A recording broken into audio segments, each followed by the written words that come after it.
Meus alunos, a paz do Senhor, que o Senhor Jesus esteja com todos vós, seus familiares, que todos possam estar tranquilos, serenos neste momento de tanta dificuldade, onde estamos vivendo essa pandemia, mas nada do que não tivesse previsto nas Escrituras. Mateus 24, verso 7, fala a respeito das pestes, terremotos, rumores de guerra, nação contra nação. Então, princípio de dores, tudo já estava previsto por Jesus, e o que nós precisamos fazer é nos apegar cada vez mais a Ele, pedir direcionamento, porque precisamos de muita calma, muita paz, muita serenidade nas atitudes que nós temos que tomar diante de tantas dificuldades, mas que o Senhor Jesus possa nos orientar sua pessoa, você como aluno da FAESP, toda a sua família, que Jesus nos cubra da sua graça, repreendendo todo o mal, porque a palavra do Senhor diz que nenhum mal te sucederá, nem praga alguma chegará na tua tenda. Meus amados alunos, nós vamos então hoje falar de hermenêutica. Então eu estou falando tanto para a turma do sábado quanto para a turma do noturno. Por isso que eu vou usar aqui dois conteúdos programáticos, tá? Dois conteúdos programáticos. Então, para a turma do diurno, do sábado, para a turma do diurno, do sábado, amanhã, que é sábado, eu estou gravando hoje, no dia 27 de março, então nós estaremos gravando a aula, está aqui o diurno, nós estamos gravando a aula do dia 28/3, que é a aula de número 7. Então vocês podem perceber aqui exegese medieval e exegese da reforma. Claro que como não deu tempo de dar para vocês a exegese judaica antiga e exegese patrística, aula 6, então hoje nós focaremos nas aulas 6 e na aula 7. Então, independentemente da data, para o diurno ou noturno, hoje nós focaremos aula 6 e aula 7. Então, conteúdo programático aqui do noturno, do noturno, aula 6, exegese judaica antiga e patrística, e aula 7, exegese medieval e exegese da reforma. Então, vamos focar as aulas 6 e as aulas 7. Aula 6 e aula 7. Ok? E aí depois eu entro na aula 8, que é a exegese da pós-reforma e hermenêutica moderna. Tá bom? Então, tanto para o noturno quanto para o diurno, o foco hoje vai ser aula 6 e 7. Meus amigos, aula 6 e 7. Eu pedi para vocês um resumo dessas aulas, tá? Então, eu vou entrar aqui na aula 6. A gente vai retomar depois a aula 4 e a aula 5, só para a gente saber onde nós estávamos trafegando, Então, daqui a pouco eu vou pegar a aula 4, a aula 5, fazer uma visão geral, um overview, para a gente retomar alguns assuntos importantes, e a gente vai focar a aula 6 e a aula 7. O que os amados vão fazer como atividade de resumo? Uma atividade de resumo. Vocês vão fazer um resumo das aulas 6 e da aula 7. Então, a aula 6 está falando de exegese judaica antiga, ok? E também falando da exegese patrística, que a gente vai ver daqui a pouquinho. E a aula 7, ela fala a respeito da exegese medieval e da exegese da reforma. Então, daqui a pouco a gente vai abordar exegese medieval, 600 a 1500 depois de Cristo, né? E a exegese da Reforma, século XVI, ok? Então, vamos fazer essas abordagens logo mais. Mas o que os amados vão fazer? Os amados alunos vão fazer um resumo dessas duas aulas. É um resumo. Eu estou pedindo um resumo simples, tá? Não é uma coisa muito elaborada, não. Eu vou pedir algo mais elaborado quando nós chegarmos nas atividades práticas em sala. Olha lá, na aula 11. Na aula 11 tem uma atividade prática, que é ao invés da sala, né? Ao invés da sala, se continuar essa pandemia, vai ser em casa. Mas eu imagino que no dia 22 do 4, né? No dia 22 do 4 e no dia 2 do 5, tudo isso já esteja normalizado e aí nós faremos as atividades práticas em sala. Se continuar esse problema, as atividades práticas serão feitas aí nas vossas casas. E a atividade prática, ela é um pouco mais elaborada, porque se for feita em casa a atividade prática, vocês vão fazer um resumo crítico, ou seja, dialogando com outras obras. É um diálogo com uma Bíblia de estudo e um diálogo com uma outra obra. É um resumo crítico, exatamente por conta desse diálogo. Mas as atividades que eu pedi para os amados da aula 5 e 6 é só um resumo descritivo informativo, ou seja, vocês vão falar com suas próprias palavras, de forma resumida, aquilo que eu estou colocando no PDF. Se alguém quiser analisar um livro também em conjunto, fica à vontade. Fica à vontade. Tem um livro muito bom que fala de exegese, de história judaica antiga, patrística. É o livro de Berkoff, Louis Berkoff, Princípios de Interpretação Bíblica, da editora Cultura Cristã, que eu indiquei para vocês.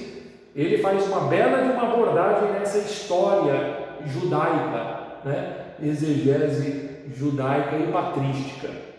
Mas também o Henry Virkler, a hermenêutica avançada, também faz abordagens, ok? Um pouco mais extensas do que eu estou encaminhando para vocês em PDF. Então vocês vão ter a liberdade de fazer um diálogo com alguma dessas obras ou fazer só o resumo propriamente dito, que é o resumo do arquivo em PDF, tá? É só para massificar conceito e para que seja computada a presença de vocês, essas atividades, esse resumo. É um resumo descritivo e informativo que eu mandei, inclusive, um modelinho para vocês, né? Então, olha o modelinho do resumo aqui. Olha o modelinho do resumo. Capa, né? Claro que vocês vão alterar aqui o resumo, o assunto. Então, o assunto vai ser o título do PDF. Vocês vão colocar o nome de vocês, nome do aluno, né? Nome do aluno, vou colocar o nome de vocês.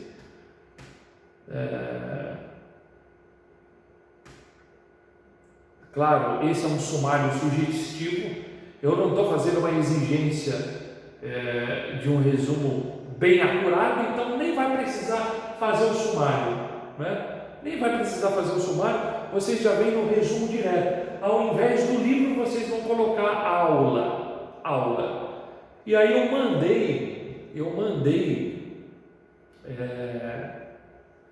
mandei alguns exemplos.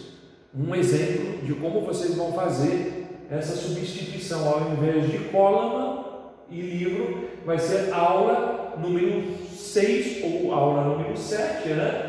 E o meu nome e o título da aula, que eu inclusive mandei para vocês via WhatsApp. Se eu de repente acabei não mandando, como que vocês vão fazer essa referência, né? É só me cobrar lá no WhatsApp.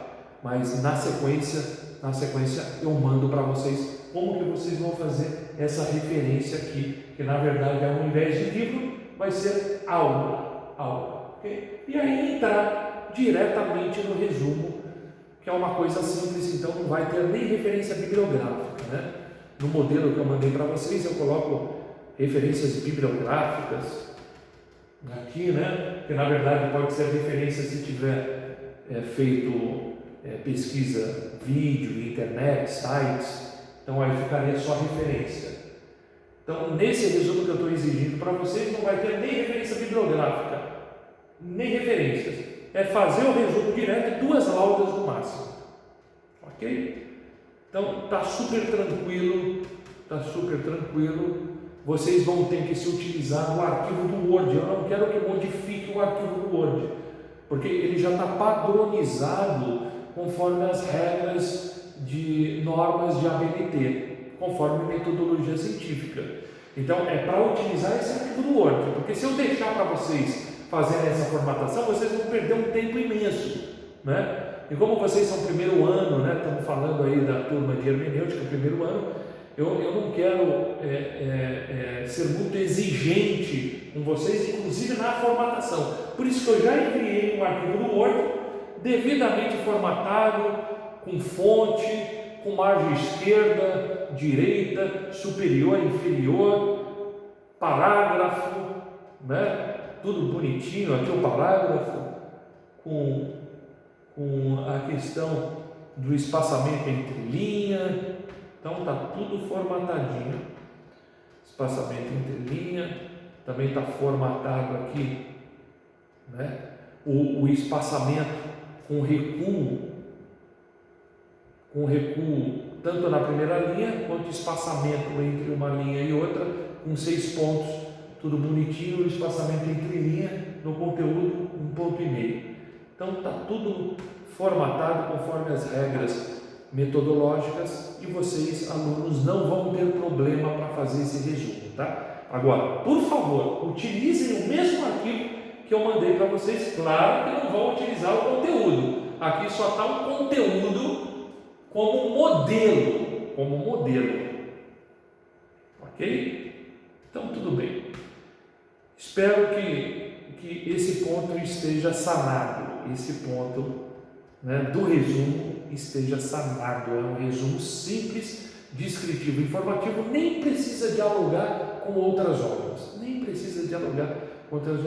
somente se você quiser. Se você quiser fazer uma complementariedade, ou com Henri Virkler avançada, ou com o princípio de interpretação de Louis Berkhoff, fiquem à vontade aí. Ou se utilizar também de uma enciclopédia, tem belas enciclopédias que falam a respeito dessa história da exegese judaica, da exegese patrística, não é?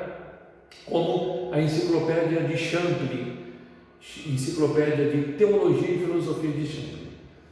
Então vamos lá, meus amigos, vamos dar uma retomada aqui.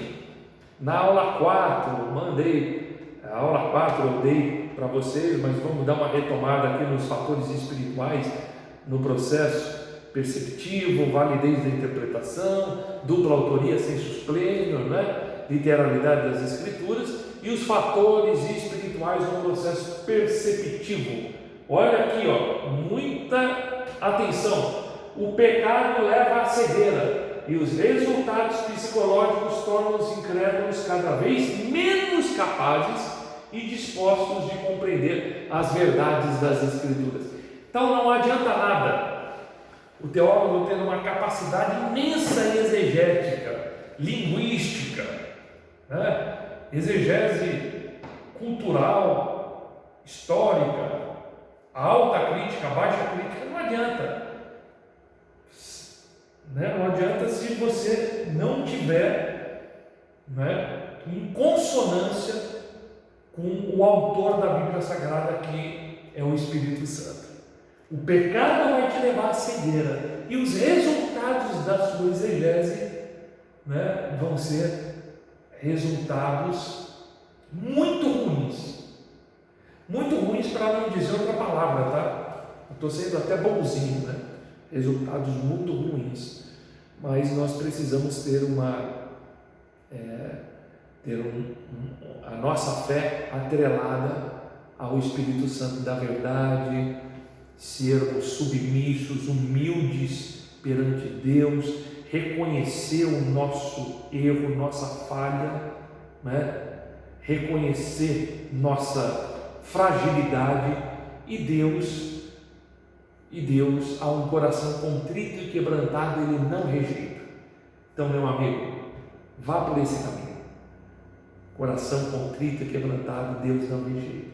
Ele habita no alto e no sublime trono, mas também com contrito e quebrantado de coração.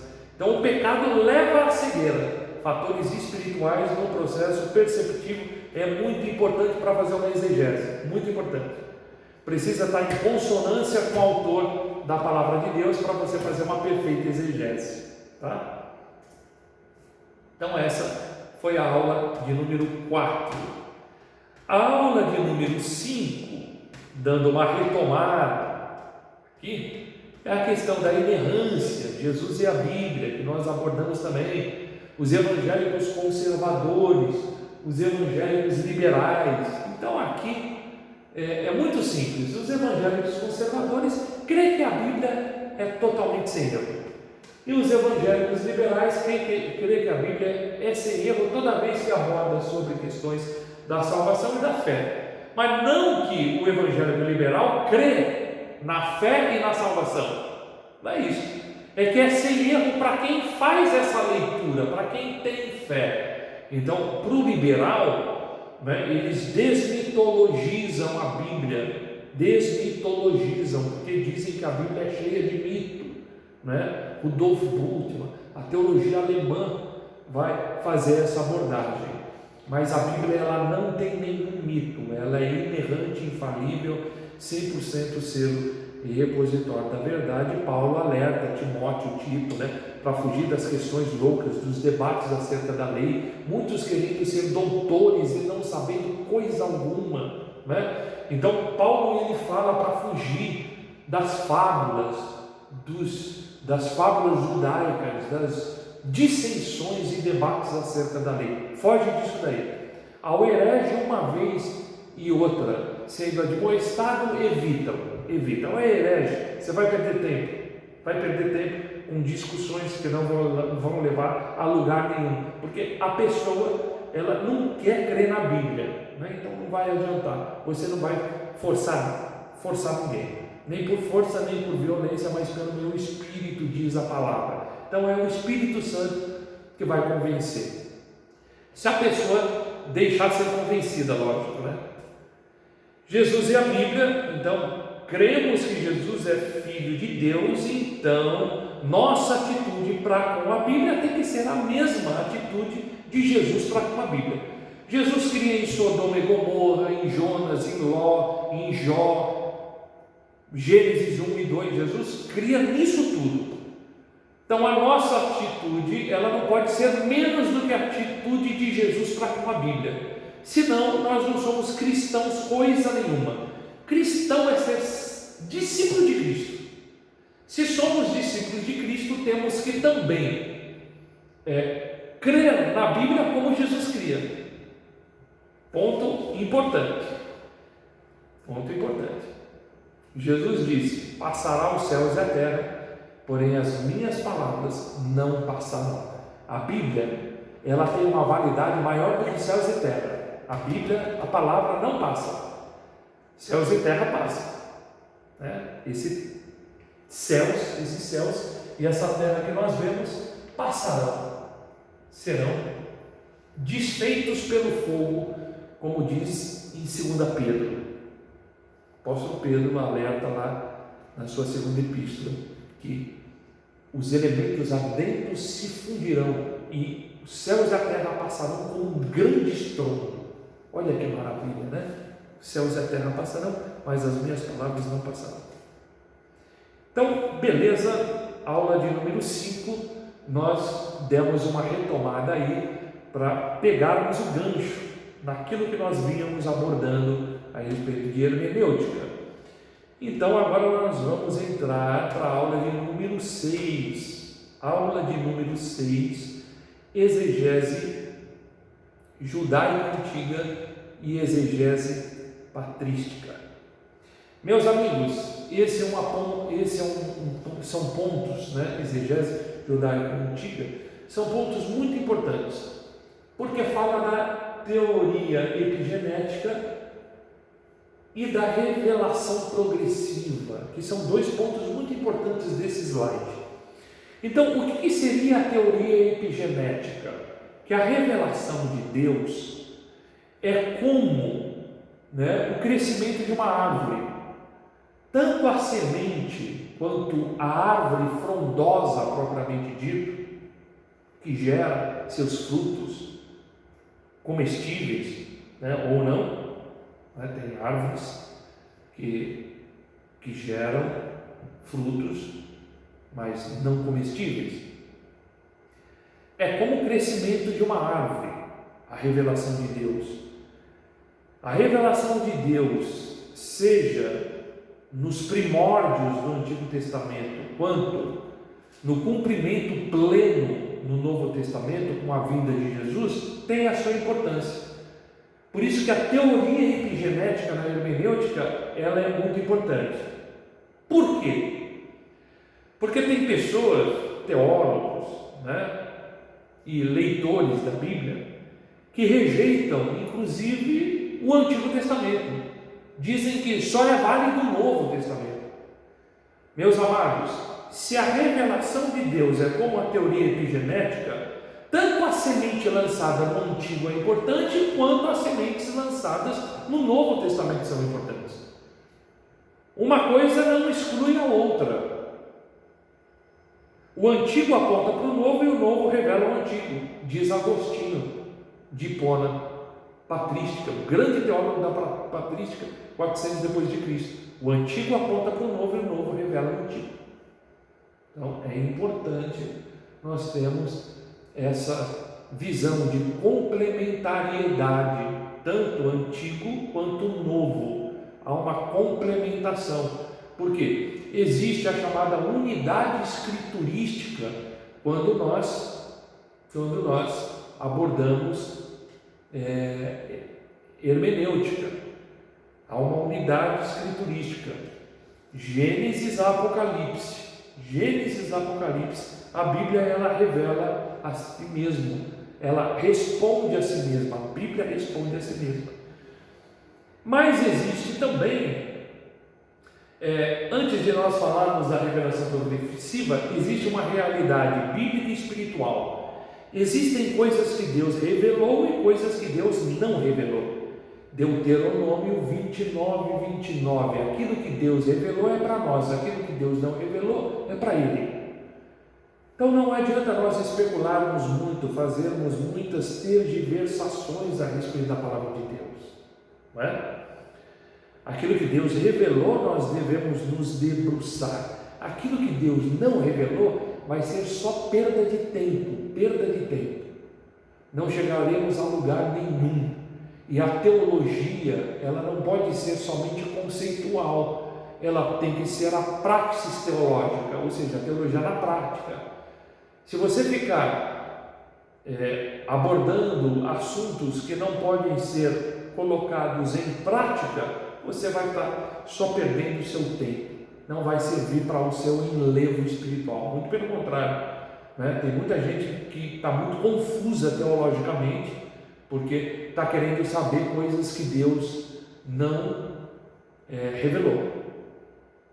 Existe em hermenêutica, exegese judaica antiga. Ora, quando nós estamos falando de exegese, já estamos aplicando as ferramentas da hermenêutica. Então, quais são as ferramentas da hermenêutica? Hermenêutica geral e hermenêutica especial. Hermenêutica geral, análise histórica, cultural, análise contextual, bibliológica, teológica, aplicação prática, a chamada alta crítica, certo?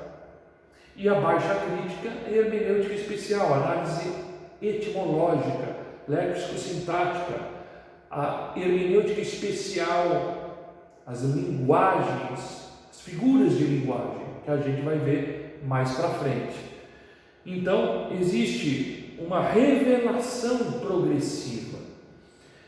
E veja, meus amados, essa revelação progressiva, ela é comparada a uma lâmpada. Ou seja, a revelação progressiva de Deus é mistério com a lâmpada apagada. É revelação universal à igreja, sendo a lâmpada acesa. A revelação individual na conversão, o indivíduo que abre os olhos. E a compreensão na dedicação das Escrituras, lógico, sob a égide, sob o governo do Espírito Santo, a orientação do Espírito Santo, quando esse indivíduo ele olha para a luz. Então é muito importante essa comparação, essa analogia entre revelação progressiva de Deus nas Escrituras e a lâmpada. É mistério a lâmpada apagada. A revelação universal para todos quando a lâmpada acende. Então Deus criou todas as coisas. O mistério de Deus foi aceso com a criação, né? A revelação individual na conversão, quando a pessoa se converte. Então, a revelação universal também ela é feita pela pregação do Evangelho. A pregação do Evangelho é uma revelação universal de Deus para com o mundo. Os israelitas tiveram essa tarefa de evangelizar as nações, mas eles não fizeram. Essa individualidade israelita foi a própria perdição deles. Foi a própria perdição. Né? Eles migraram do reinado teocrático para o reinado monárquico. Então a teocracia é o governo de Deus. Então Deus reinava o povo de Israel, como por exemplo em Juízes, 330 anos neste movimento cíclico entre Israel buscar Deus, Deus escolhia um juiz para livrar Israel dos seus inimigos e voltava no mesmo ciclo. Eles pecavam, né? Depois os inimigos se sobressaíam sobre eles, depois eles se arrependiam, Deus mandava um juiz, e foi assim durante 330 anos, mais ou menos, com 15, 16 juízes que Deus levantou. Então a revelação progressiva é exatamente esse mistério na mente onisciente de Deus, a revelação universal, né, à igreja, através do Evangelho, a revelação individual, que é a conversão do indivíduo, e a compreensão através das Escrituras. É uma revelação progressiva. Outro ponto, a Bíblia ela é um livro em duas dimensões. Uma dimensão humana e uma dimensão divina. Por que dimensão humana? Não significa que os humanos eles escreveram e porque a Bíblia foi escrita por homem, ela é falível. Não, não é isso. Ela tem uma dimensão humana e divina, por quê? Deus ele se relaciona com o humano. O próprio fato de Deus se tornar em homem é a revelação de Deus para com os homens. Você tem uma dimensão espiritual, né, divina, e uma dimensão humana. Jesus se fez homem. Então, essas dimensões, elas estão intrinsecamente ligadas, dimensão divina e humana. 2 Coríntios capítulo 3, versículo 6, né? Paulo, ele diz que a letra mata e o Espírito vivifica. Não é letra teológica, não é que a teologia é letra, teologia mata e o Espírito vivifica. Não, não é isso. A letra é um entendimento humano a respeito das Escrituras.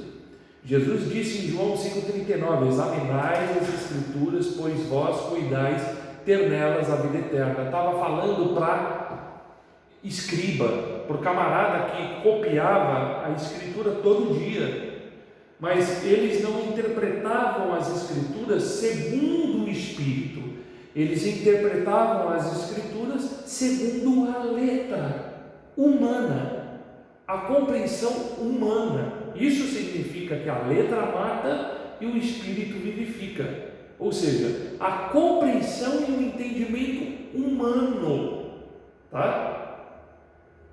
Então, nós temos uma compreensão natural e uma compreensão espiritual. Por isso que nós precisamos ler a palavra de Deus com todo esse entendimento daquilo que também tem um diálogo, uma proximidade maior com o humano. As questões históricas, as questões culturais, as questões linguísticas, certo? Então, por isso que nós precisamos nos aprofundar para conhecer todos esses elementos, para que a gente possa entender exatamente o que o autor divino estava, através dos autores humanos, querendo passar de mensagem, não somente para aquela época, mas por todas as épocas de todas as eras, porque a Bíblia, ela alinha passado, presente e futuro, ontem, hoje e o amanhã. Deus anda nos corredores do tempo e alinha passado, presente e futuro. Então ninguém pega Deus desprevenido, tá? Outra questão, a Bíblia, ela tem uma questão imanente e uma questão transcendente. Isaías 57:15 diz que Deus habita num alto e num sublime trono, né? Mas também com um contrito e quebrantado de coração. O mesmo Deus que está longe e transcendente, ele é imanente, ele está perto. Esse Deus que está longe, ele também está perto de nós através do seu Espírito Santo. Então nós temos um significado, cumprimento, obediência e aplicação de princípios quando nós falamos da exegese judaica antiga. Significado, cumprimento, obediência e aplicação de princípios. Então aqui tem um exemplo de Gênesis 49:10, onde a palavra fala a respeito de Jacó dando, proferindo as bênçãos sobre os seus filhos, e quando ele profere a bênção sobre Judá, ele diz que os teus irmãos te louvarão, o cetro não se arredará de ti, e nem o legislador dentre os seus pés, até que venha Shiló, a ele se congregarão todos os povos. Shiló é aquele a quem pertence o domínio, o bastão real, fala da pessoa de Jesus. E o tabernáculo, na época de Josué, ele foi colocado aonde? Shiló. Por quê? O tabernáculo, ele também tipifica a pessoa de Jesus. Foi colocado na cidade de Siló, e Siló faz uma alusão ao Messias. A ele se congregarão todos os povos. Jesus é o Rei dos Reis, Senhor dos Senhores, e no final de tudo, todos nós deveremos se dobrar perante Jesus. Uma questão muito importante quando nós analisamos exegese judaica antiga é nós analisarmos ali os primórdios da hermenêutica em Esdras, que ele interpretava do hebraico para o aramaico,